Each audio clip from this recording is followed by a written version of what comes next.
देख रहे हैं आप न्यूज 11 भारत और आज शाम 4:30 बजे तक की सभी छोटी बड़ी अहम खबर लेकर तो बढ़ते हेडलाइंस के बाद खबरों की एक बड़ी खबर से बुलेटिन की शुरुआत। राजधानी में तेजी से सामान्य हो रहे हालात, मेन रोड में धीरे धीरे अब चहल पहल भी बढ़ने लगी है। प्रशासन के उससे जो संकेत मिले उसके बाद से हालात में तेजी से बदलाव नजर आ रहा है, चहल पहल दिखने लगी है। मेन रोड समेत राजधानी में सुरक्षा के हालांकि पुख्ता इंतजाम भी रखे गए हैं। जिला प्रशासन ने लोगों से अपील भी की है कि बेवजह अभी भी आप घर से ना निकलें तो बेहतर है, लेकिन लोग अपने जरूरतों के हिसाब से, आवश्यकताओं के हिसाब से बाजार भी पहुंचने लगे हैं। साथ ही पुलिस ने यह भी कहा है कि अफवाहों पर ध्यान देने की जरूरत नहीं है। पुलिस को अगर ऐसी कोई भी अफवाह मिलती है, किसी भी माध्यम से मिलती है, किसी के जरिए मिलती है, तो फटाफट उसकी जानकारी आप पुलिस को दें, सूचना आप दें और बिल्कुल बिना देर के आप पुलिस को इस बात की जानकारी दें। अगर आपके पास कोई फेक मैसेज या कोई फेक कॉल आता है या कोई जानकारी मिलती है, किसी को आप ऐसी बातें करते सुनते हैं, तो तुरंत इस बात की जानकारी पुलिस को भी दें। तो देखिए हालात समान हो रहे हैं। प्रशासन और पुलिस की ओर से लोगों में भरोसा जगाने की कोशिश कि आप बेहतर हाथों में हैं, आप सुरक्षित हैं और साथ ही साथ असामाजिक तत्वों को भी चेतावनी देने की यहां पे कोशिश प्रशासन की ओर से। और इमरान हमारे साथ जुड़ चुके। इमरान, जानकारी चाहेंगे, ताजा जानकारी और ताजा हालात क्या है इस वक्त मेन रोड से राजधानी रांची से?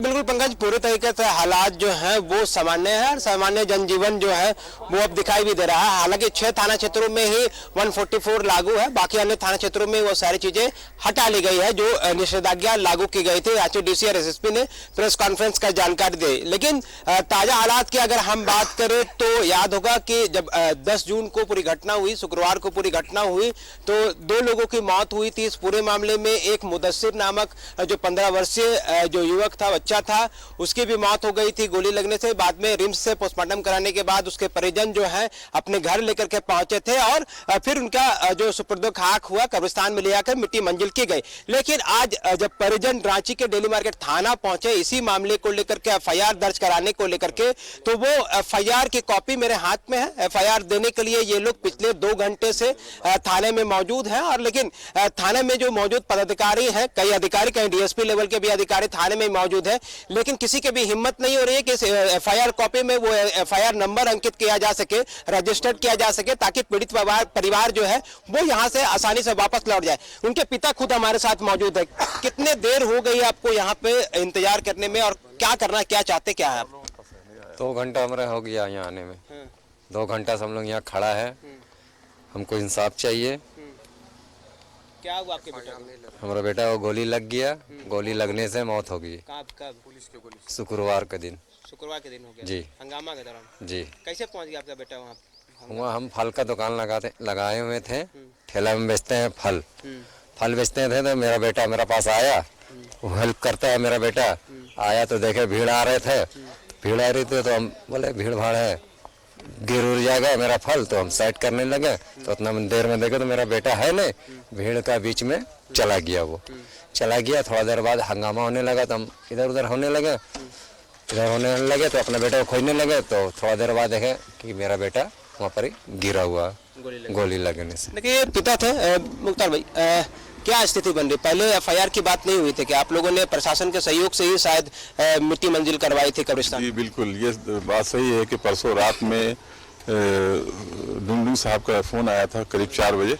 उन्होंने कहा कि हम डेड बॉडी लेकर के आ चुके हैं, आप आ जाइए और जल्द से जल्द इसको मिट्टी मंजिल आप करवा दीजिए, आप लोगों का सहयोग चाहिए। तो हम लोग पूरे समाज के लोग और जो भी हैं बुद्धिजीवी लोग और उनके परिवार के लोग, उनसे हम लोगों ने रिक्वेस्ट किया कि भाई अब तो जो होना था हो गया, ठीक है, इनको मिट्टी मंजिल अब जल्द से जल्द कराया जाए। और 8 बजते सुबह 8 बजते सारी तैयारी हम लोगों ने कर ली। लकड़ी वगैरह जो कवर खोदने का काम है वो सब करवा लिया। और उनके कहने पे, प्रशासन के कहने पे हम लोगों ने जल्द से जल्द मिट्टी मंजिल का काम करवा दिया। इस आश्वासन पे हम लोग ये कह रहे, उनके परिवार वाले ये कह रहे थे कि जब तक एफआईआर नहीं होगा, हमको इंसाफ नहीं मिलेगा, तब तक हम मिट्टी मंजिल नहीं करेंगे। लेकिन प्रशासन के रिक्वेस्ट पर हम लोगों ने इनको समझाया तो मिट्टी करवा दिया। लेकिन आज 2 घंटे से यहाँ बैठे हुए हैं और अब तक इनके पिताजी यहाँ खड़े हैं मेरे बराबर में, इनका एफआईआर अब तक नहीं लिया गया है। ये कहीं ना कहीं पक्षपात रवैया अपनाया जा रहा है। जब पक्षपात रवैया अपनाया जा रहा है, शायद किससे बात हुई आपकी? कभी तो किसी वरीय अधिकारियों से बातचीत हुई क्या कुछ अब आगे क्या करेंगे, क्योंकि आप FIR की कॉपी आपके हाथ में भी है, आपके जो भाई साहब हैं इनके हाथ में भी है। ये कौन थे जो मृतक है, वो कौन है? क्योंकि आपको लोग सोशल एक्टिविस्ट के रूप में भी जानते हैं, राजनीतिक पार्टियों से भी सोचते हैं, लेकिन आप बताइए अपने बारे में कि आप कौन है और क्या लगते हैं बच्चे? अभी तो फिलहाल हम मृतक के बड़े पापा हुए और मैं तकरीबन 2 घंटा से अपने भाई को लेकर कर सामाजिक लोगों को लेकर के आया हुआ हूँ डेली मार्केट थाना स्थित। बड़ा बाबू से भी मेरा मुलाकात हुआ और भी कई अधिकारी उनसे भी मुलाकात हुई। अभी DSP साहब आए थे, सिटी SP साहब आए थे, वो भी अभी थाना के परिसर में ही थे। तकरीबन 2 घंटा से हम लोग प्रयास कर रहे हैं कि मेरा FIR को ले लिया जाए, लॉन्च कर लिया जाए, मगर ये लोग रिसीविंग देने से इनकार कर रहे हैं। बिल्कुल इमरान, तो आप लोगों को बताइए कि चलिए थोड़ा सा देर होगा लेकिन पुलिस कार्रवाई करेगी, FIR भी दर्ज किया जाएगा, लेकिन हम चाहेंगे थोड़े से स्थिति जो सामान्य होती जा रही है उससे जुड़ी कुछ जानकारी भी आप हमको इमरान दे। निश्चित तौर पर अब आगे जो है कानूनी कार्रवाई होगी, इतनी सारी चीजें हुई है, घटना घटी है, तो चीजें आगे बढ़ेंगी, थोड़ा सा वक्त लग सकता है क्योंकि अभी हालात जो है वो अभी काबू में करने की जरूरत है। और ऐसे में जो लोग हैं, जो पीड़ित परिवार है, उनकी भी सुनी जाएगी, इसमें कोई दो राय नहीं। लेकिन शांति से जुड़ी जानकारी चाहिए, क्या अब लोग सामान्य महसूस करने लगे या फिर अभी थोड़ा सा तनाव में ही खुद को पा रहे हैं?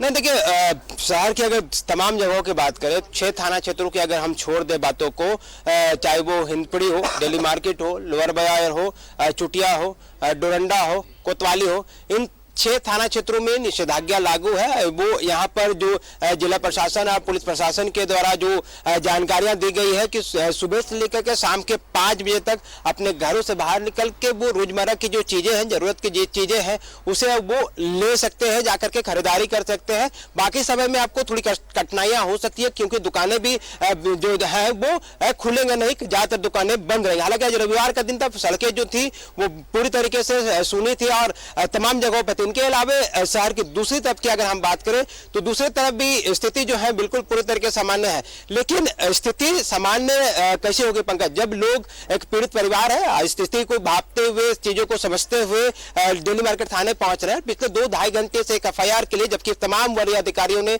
निर्देश दे रखा है सभी थाने को, चाहे प्रमुख थाना है, चाहे लोअर बाजार हो, दिल्ली मार्केट हो, हिंदपीढ़ी हो, कोतवाली हो, तमाम लोगों को निर्देश दिया गया है। कल ही दिया गया। सिटी SP ने भी न्यूज 11 भारत में कल बताया था कि 5 FIR दर्ज हुए हैं और भी जो लोग FIR करना चाहते हैं वो अपने आवेदन की कॉपी लेकर के थाने पहुंचे, उनकी FIR दर्ज की जाएगी। लेकिन 2 तरह की बातें यहाँ पे हो गई। पिछले 2 घंटे से वो परिवार यहाँ पे मौजूद है जिनको गोली लगी थी, उनकी मौत हो गई है, उनका FIR नहीं लिया जा रहा। लेकिन तमाम वैसे कई FIR आज तक में तकरीबन 25 से अधिक FIR जो है वो दर्ज किए जा सके। तो 26वां FIR के रूप में दर्ज करने में किसी तरह की कोई हैरानी नहीं होनी चाहिए। पता नहीं FIR दर्ज क्यों नहीं हो रही है, कितना देर लगेगा, क्या कुछ होगा, ये पुलिस अपने स्तर से जांच करिए। जांच के बाद शायद पीड़ित परिवार को सांत्वना दे सके, पीड़ित परिवार को समझा सके कि कितना वक्त लगेगा ये FIR दर्ज करने में। बिल्कुल इमरान, बहुत बहुत शुक्रिया, जानकारी आपने दी। और हम चाहेंगे कि आप मानवीय आधार पर इन पीड़ित परिवारों को थोड़ी सी मदद आप पहुंचाएं, थोड़े से प्रशासन के लोगों से बातचीत करें ताकि इनका FIR भी दर्ज हो सके।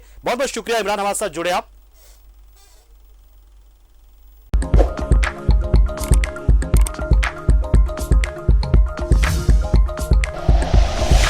Like and share videos, subscribe करें हमारा चैनल और प्रेस करें बेल आइकॉन। न्यूज़ 11 भारत, सच है तो दिखेगा।